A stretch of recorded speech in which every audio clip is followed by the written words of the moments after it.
UPF singing competition మనము తండ్రి కుమార పరిశుద్ధ నామంలో ఆరంభిస్తున్నాము.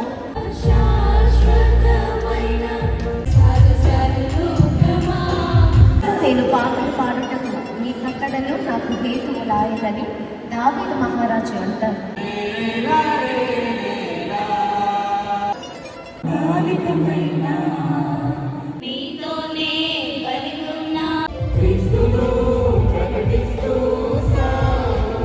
ఉంది సుమ, నాస్తికుడమైనప్పటికీ ఆ నాస్తికులను మార్చడానికి క్రీస్తును చూపించే యోగులంగా మనం ఉండాలి.